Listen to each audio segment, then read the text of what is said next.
DPP Partai Hanura ini pinamintuan ang kontraksa.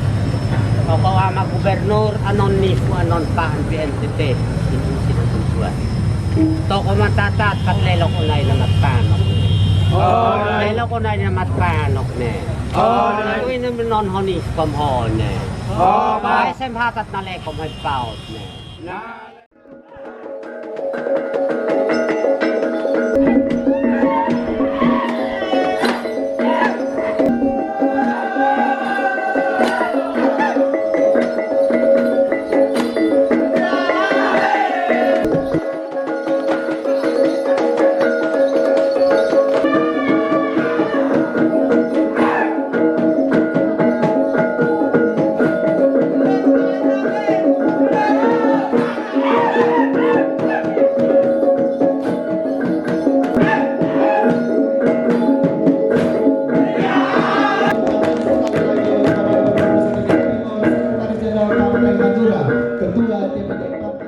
Selanjutnya kita akan bersama-sama mendengarkan sambutan Gubernur Nusa Tenggara Timur.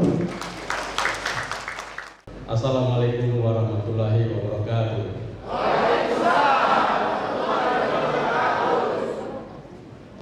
Om Swastiastu. Om Swastiastu. Namo Buddhaya. Namo Buddhaya. Salam kebajikan. Salam kebajikan. Alfe. Safe. Shalom. Shalom.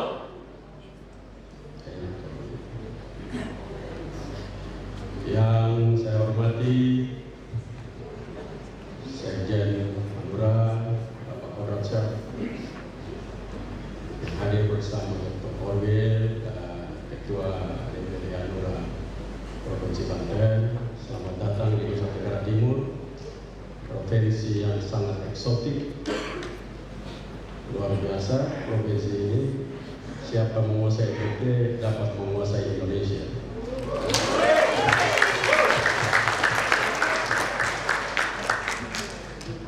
Yang saya hormati Ketua Hanura Provinsi Nusa Tenggara Timur, Bapak Arfabiga yang juga adalah anggota DPRD Provinsi Nusa Tenggara Timur, bersama para anggota DPRD Nusa Tenggara Timur yang hadir dengan berbagai warna, kelihatan akrab tapi nanti kalau pemilu bacakan sumpah bacakan. Yang saya hormati Wakil Kabupaten Kupang, Wakil Wali Kota Kupang. Mereka berdua lagi siap-siap untuk menghilangkan wakilnya. Karena itu mereka selalu kalau perkenalkan orang wakilnya suaranya pelan. Bupati Kupang, biasanya wakilnya agak pelan. Para Ketua DPD Partai Hanura Provinsi Nusa Tenggara Timur dan anggota DPRD dari kabupaten kota seluruh NTT, hadir di sini juga Ketua DPRD Kota Kupang, Bapak Yesrodu. Ini juga semangatnya luar biasa, kerjanya semangat seperti Pak Wakil Wali Kota semangat. Nggak tahu kalau Wali Kota semangat satu pasti semangat lah. Para senior, para tokoh agama, tokoh adat yang hadir pada pagi hari ini. Yang pertama sebagai seorang politisi dan juga sekarang ini menjadi gubernur, hadir di Partai Hanura hari ini, saya mencium dan merasakan sebuah perbedaan sebelumnya saya datang di sini, tapi dulu cerita partai-partai kecil. Saya waktu itu datang malah belum lengkap waktu itu. Jadi gubernurnya lebih duluan daripada yang lain. Tapi saya mencium daripada desain acara, bagaimana pembukaan sampai dengan ini, saya melihat ada harapan baru dalam partai ini. Saya kebetulan juga seorang pembangun partai, jadi saya dapat merasakan denyut pertumbuhan dan gerakan dari sebuah gerakan manusia-manusia politik. Karena itu kita berterima kasih kepada Tuhan bahwa kita masih bisa diperkenankan untuk berkarya pada hari ini dan menjalankan tugas-tugas kita sebagai seorang atau masyarakat politik. Partai Hanura adalah partai yang cukup memberikan kontribusi yang luar biasa dalam pembangunan Nusa Tenggara Timur ini. Tanpa Partai Hanura tidak mungkin saya berdiri di sini. Jadi saya tahu bahwa maju menjadi anggota, maju menjadi gubernur itu partai pendukung pertama itu yang usung itu adalah satu Nasdem, dua Hanura, yang lainnya ikut di belakang seperti itu. Tapi kebetulan waktunya dari Golkar, ya ini Golkar baik. Tapi sebenarnya awalnya itu cuma dua partai itu. Tapi saya lihat partai ini sudah tidak lari dari Victor Laiskodat, katanya sudah diumumkan saya tahun maju, saya tidak tahu, tapi mereka sudah duluan. Dan oleh karenanya memang bicara tentang politik memang menarik. Ini sebuah diskusi panjang luar biasa. Tadi saya mendengar pendeta berkhotbah, datang ketua Hanura bicara. Hari ini ulang tahun ke-15 sekaligus Natal. Makanya berarti ada sebuah semangat di mana dengan menggabungkan ulang tahun dengan Natal, maka ada ciri khas perubahan. Ada pesan yang diberikan kepada kita bahwa Hanura akan berubah. Hanura pembawa harapan. Jadi itu kira-kira seperti itu. Nah, Natal itu adalah kelahiran Yesus sebagai juru selamat. Saya dulu kalau masih kecil nanya orang tua saya, memang saya salah apa bisa diselamatin? Ya saya tanya begitu. Ya kamu berdosa. Siapa berdosa sama siapa? Berdosa sama Tuhan. Siapa yang kasih Tuhan hak untuk menentukan saya berdosa? Jadi pertanyaan-pertanyaan begitu biasanya bapak-bapak marah sama kita. Tapi dalam ilmu pengetahuan bisa dijawab. Ya, kalau saya, memang kita berdosa karena pada saat Lucifer dan Tuhan, Lucifer mau ingin menduduki jabatan Allah, maka saat itulah niat jahat itu dia dipindahkan dari surga menuju ke bumi. Lalu begitu menguasai dunia ini, maka seluruh manusia di dunia ini yang tunduk terhadap Lucifer adalah manusia berdosa. Itu asal mula dosa seperti itu. Jadi jangan ngomong-ngomong dosa saja tidak tahu asal mula. Nah, kalau itu maka kelahiran Yesus adalah membawa kembali perdamaian seperti tadi Pak Pendeta sampaikan itu. Mendamaikan dunia yang tunduk terhadap raja yang berkhianat untuk kembali pada raja yang otentik itu. Itulah mengapa kita dibawa dalam keselamatan. Kalau dalam pemikiran kita manusia politik bahwa kita sedang masuk dalam sebuah perdamaian, maka ciri khas manusia politik itu adalah manusia otentik, tidak boleh manusia pura-pura. Kalau dia menjadi manusia pura-pura, itu bahaya. Dan ini karakter ini dari dulu pemimpin dulu, pemimpin politik, pemimpin eksekutif dari zaman dulu selalu penuh dengan kepura-puraan, selalu pura-pura. Karena itu deliberasi politik, deliberasi demokrasi yang dijunjung tinggi untuk didorong pada majority itu akan rusak kalau kita tidak punya nilai-nilai yang otentik. Kepalsuan itu membawa kita dan kita tidak tahu mana yang asli mana benar. Pura-pura baik, pura-pura tidak selingkuh pada selingkuh terus, pura-pura tidak minum mabok tapi mabok tiap hari, pura-pura seperti berbeda. Jadi itulah nilai otentik kita. Nobody perfect, tidak ada yang sempurna. Ketidaksempurnaan itulah kamu sebagai manusia. Jangan kamu menolak ketidaksempurnaanmu, lalu kamu menunjukkan kebohonganmu dan kepura-puraanmu kepada manusia. Dan pemimpin masa depan adalah pemimpin yang butuh manusia-manusia otentik. Karena itu ada banyak filsuf, antara lain saya paling suka perempuan, makanya saya pilih filsuf perempuan, Hannah Arendt. Hannah Arendt itu kan filsuf perempuan yang luar biasa. Itu satu-satunya filsuf yang begitu luar biasa. Mendorong bagaimana pemikiran-pemikiran deliberasi, demokrasi tidak mungkin bisa capai kalau ada penuh dengan kemunafikan dan kepura-puraan. Itu tidak bisa. Karena kan deliberasi akan menuju kepada majority. Bagaimana majority yang penuh dengan kepura-puraan? Apalagi di dalam pembangunan yang sangat beragam. Kalau sudah beragam, suku beda, agama beda, jenis rambut beda, jenis kulit beda, bahasa beda, itu pasti fragmentasi politiknya juga sangat luar biasa. Maka dibutuhkan karakter dan morality. Jadi kalau karakternya hilang, penuh tipu, muslihat. Kalau kampanye, saking bingung kampanye, kita akan bangun gereja, semua tepuk tangan, bangun masjid, semua tepuk tangan, bangun sekolah, semua tangan, bangun juga jembatan-jembatan. Lalu rakyat bilang, Bapak, tidak ada sungai di sini, sekalian sungainya kita bangun. Bisa itulah, itu karena hidupnya itu penuh kebohongan, jadi selalu hidupnya dalam kebohongan selalu.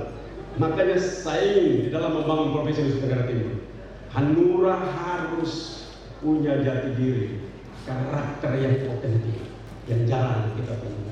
Kalau mereka kampanye, seperti saya punya teman bupati dan wakil bupati Kupang. Waktu kampanye mereka, ini suami istri, ini suami saya, ini istri saya. Mereka wah bicara luar biasa seolah mereka berdua tidak dapat terpisahkan. Masuk 2 tahun sudah hantam-hantam. Nilai otentiknya hilang karena mereka penuh kepura-puraan. Dan di dalam politik, tantangan terbesar seorang politisi ada pada otentik dirinya. Karakter dasar itu membangun dia menjadi manusia yang tidak dapat dilawan oleh apa. Jadi kalau orang yang maunya supaya orang senang-senang, apalagi dalam kehidupan kita yang hari ini di dalam pertumbuhan teknologi, informasi begitu luar biasa. Maka sangat berat bagi mereka seorang politisi yang hidup dalam kepura-puraan, mau buat dirinya seperti orang puji, kelihatan indah, rapi, colek sini, colek kanan, bikin bagus betul, ngomong keras, orang ini kadang-kadang bingung sampai dia bingung sendiri bahasanya. Ini sangat berbahaya. Dan ini selalu di dalam penelitian proses politik dan demokrasi di dunia. Budi pekerti, karakter yang genuine, karakter yang betul-betul keaslian, itu menjadi kekuatan di dalam membangun sebuah partai dan membangun sebuah manusia politik. Tanpa itu tidak bisa. Saya mengharapkan kalau mau maju dari bupati DPR, tunjukkan nomor 1 kau tidak benar apa. Nobody perfect. Lalu kau punya tidak perfect apa?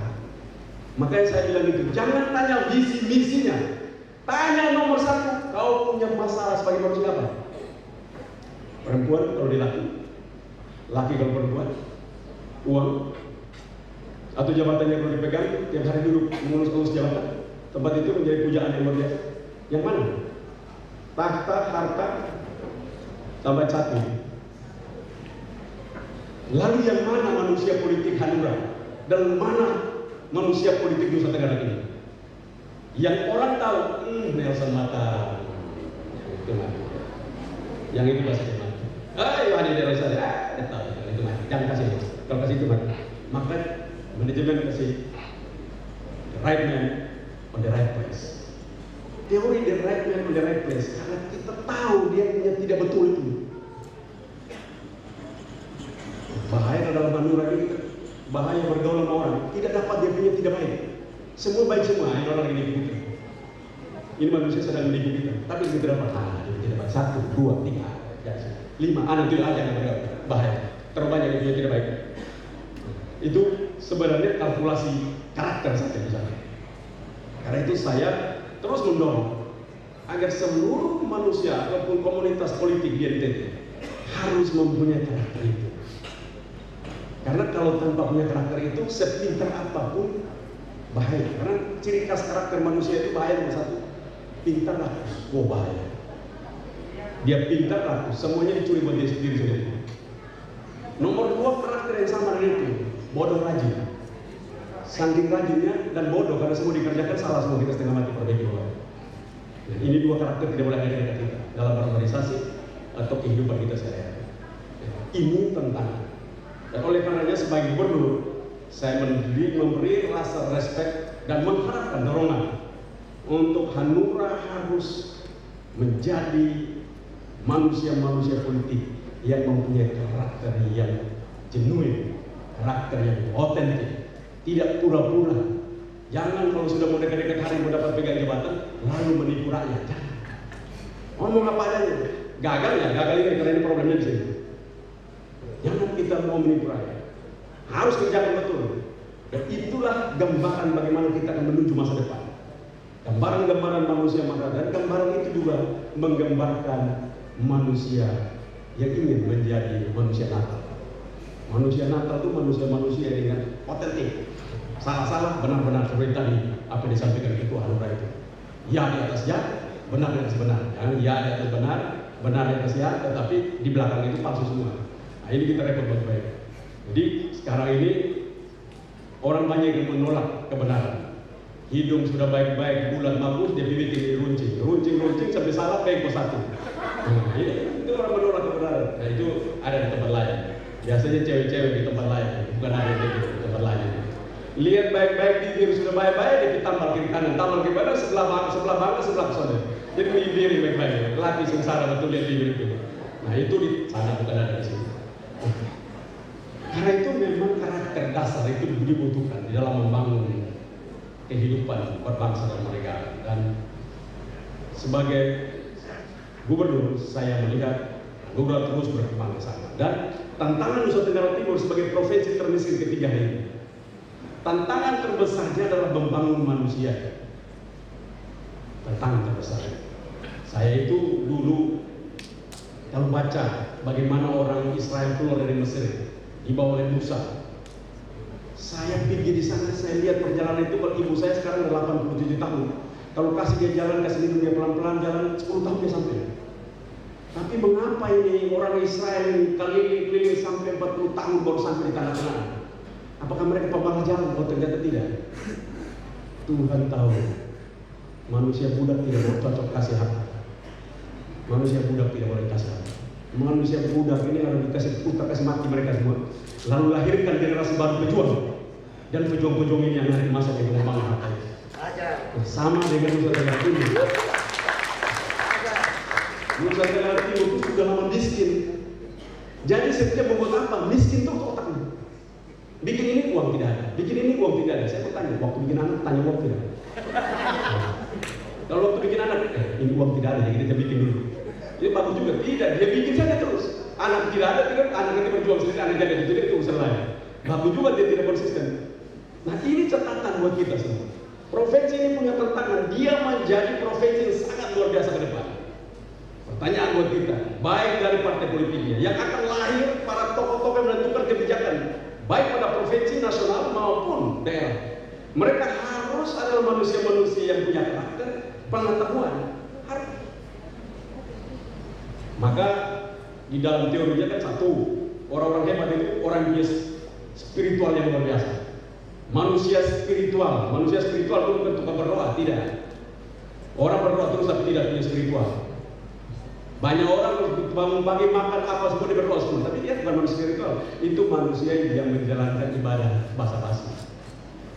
Tapi manusia spiritual adalah manusia yang tidak pernah mengenal rasa takut, mengenal rasa gagal, never give up.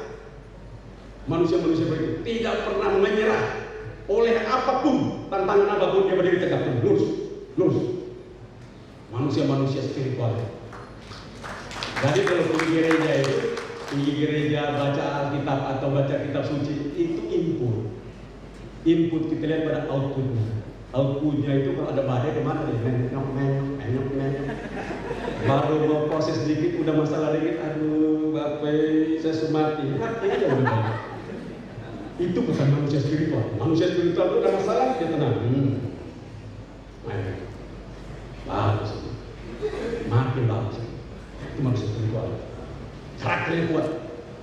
Yang kedua manusia intelektual, manusia pintar. Kalau bodoh susah. Itu omong kemana dia iya tapi iya kemana? Mati kita semua. Ini manusia intelektual yang luar biasa. Karena itu tidak boleh di dalam Hanura itu tidak boleh manusia-manusia tidak boleh baca buku, pembaca buku semua. Apalagi ilmu sekarang itu begitu luar biasa. Tidak susah, ilmu sekarang gampang didapat, apalagi anak muda Hanura. Begitu dengan gadgetnya yang begitu smart, baca apa saja didapat, tidak beda seperti saya. Saya dulu itu ilmu itu begitu eksklusif, tidak inklusif seperti hari ini. Mau baca apa teori apa kita mesti mati. Tapi hari ini tidak boleh. Anak muda Hanura itu kelihatan bodoh, tidak boleh. Karena hidup dalam sebuah dunia yang inklusif, ilmu pengetahuan begitu terbuka. Kamu tidak boleh bodoh. Omong apapun kamu tahu. Maka itu bapak-bapak yang ini tanya anak mudanya, kegagalan membangun generasi muda di partai adalah kegagalan partai itu masa depan. Nah, karena itu harus pintar. Jadi jangan datang ngomong gubernur demo datang tahu belum ada demo. Nah, tidak boleh. Harus pintar kalau demo. Senang dulu lihat orang pintar demo. Tahu jangan. Ini tantangan kita. Jadi orang punya spiritual, orang punya intelektual, lalu networking. Dan di dalam membangun partai itu hari ini Bapak Ibu tidak hadir di sini. Sekalian networking, kita kenal satu sama lain. Interaksi sosial itu, jejaring sosial itu menjadi kekuatan kapital politik. Networking itu. Siapa yang tidak kenal siapapun, bagaimana dia mau maju? Saya mau maju Bupati Kupang. Kenal tidak, kenal itu orang tidak suka. Nah itu bahaya. Networkingnya nggak ada. Jadi, spiritualnya harus kuat, intelektualnya harus kuat, networkingnya harus kuat. 4, sehat. Jangan jalan 5 meter, napas lebih daripada kerbau mau dipotong. Gimana kita bawa orang ini ke masa depan? Orang jalan setengah mati. Kolesterol kiri kanan, asam urat naik tinggi, darah tinggi, apa segala macam, ginjal foil, liver foil. Ini manusia nggak ada ini. Lalu kita bilang ada yang terbaik, kita tidak tahu manusia jalan 5 meter. Lalu kita bilang ada yang luar biasa, ada yang luar biasa. Nah kalau 4 itu dimiliki seorang, itu namanya 4 kalau dimiliki karakter ini, maka itu karakter terbaik manusia. Manusia ini disebut manusia unggul. Manusia ini maka datang yang satu itu, uang. Jadi jangan cari uang kalau tidak punya 4 ini. Uang itu akan datang kepada orang-orang yang punya 4 ini. Orang ini tidak cari uang, uang cari dia. Jadi kalau orang bilang, mana cari uang? Itu orang yang tidak ada yang 4 tadi saya sebut itu. Maka dia cari setengah mati dan tidak dapat. Karena uang itu berbanding terbalik dengan air. Kalau air dari atas ke bawah, jadi jangan tunggu air di atas, tunggu di bawah. Lalu uang dari bawah ke atas. Siapa yang mempunyai klasifikasi karakter 4 ini, dia berada pada top mind dan level community masyarakat tertinggi. Maka uang ada di sini. Yang bodoh, tidak punya spirit, ngomong apapun, iya betul saya tidak bisa, saya tidak bisa, itu saya tidak bisa.